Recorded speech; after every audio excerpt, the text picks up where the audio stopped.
రాష్ట్ర వ్యాప్తంగా ఫారెస్టుల్లో అగ్ని ప్రమాదాలు తగ్గించడంలో స్థానికులకు శిక్షణ ఇవ్వాలని అటవీ శాఖ అధికారులకు సూచించారు మంత్రి కొండా సురేఖ. అటవీ పరిరక్షణకు ఏ చర్యకైనా వెనుకడుగు వేయొద్దని చెప్పారు. అడవులను కాపాడడంతో పాటు ఎకో టూరిజం డెవలప్ చేసి పర్యాటకులను ఆకర్షించేలా ప్రణాళికలు రూపొందించాలని ఆదేశించారు.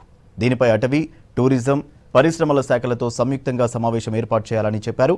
సెక్రటేరియట్లో తెలంగాణ హరిత నిధిపై రాష్ట్ర స్థాయి సమావేశం నిర్వహించారు మంత్రి. హరిత నిధి వినియోగంపై సమగ్ర చర్చ జరిపారు. నర్సరీల ఏర్పాటు, మొక్కలు నాటడం, సంరక్షించడం, మొక్కల లెక్కలు తేల్చడం, పచ్చదనంపై అవగాహన పెంచే కార్యక్రమాలు, ప్రణాళికలు, పర్యవేక్షణ వంటి అంశాలపై అధికారులకు ప్రత్యేక సూచనలు చేశారు కొండా సురేఖ. గత సమావేశంలో తీసుకున్న నిర్ణయాల అమలు, 2025-26 బడ్జెట్ శాంక్షన్లపై సుదీర్ఘంగా చర్చ జరిపారు.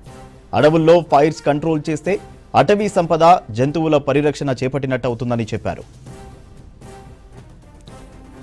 హరిత నిధి కింద 26 అర్బన్ ఫారెస్ట్ పార్కులు అభివృద్ధి చేస్తున్నట్టు మంత్రికి తెలిపారు అధికారులు. 4 ఎకో టూరిజం ప్రదేశాలు, కాకతీయ జువాలజికల్ పార్కును అభివృద్ధి చేసి నడుపుతున్నామని చెప్పారు. హనుమకొండ అవెన్యూ ప్లాంటేషన్ సిబ్బందికి సామర్థ్య నిర్మాణ శిక్షణలు ఇచ్చినట్టు తెలిపారు. విద్యార్థులకు వనదర్శిని కార్యక్రమాలు మొదలైనవని చేపట్టామన్నారు. నాగార్జున సాగర్లో వన్యప్రాణుల నిర్వహణ, నారాయణపేటలో బ్లాక్ బక్ రెస్క్యూ, వరంగల్ నుండి మేడారం వరకు తోటల పెంపకం, ములుగు జిల్లాలో మాస్ ట్రీ పాల్ వద్ద పునరుజ్జీవన కార్యకలాపాలను మంత్రికి వివరించారు అధికారులు.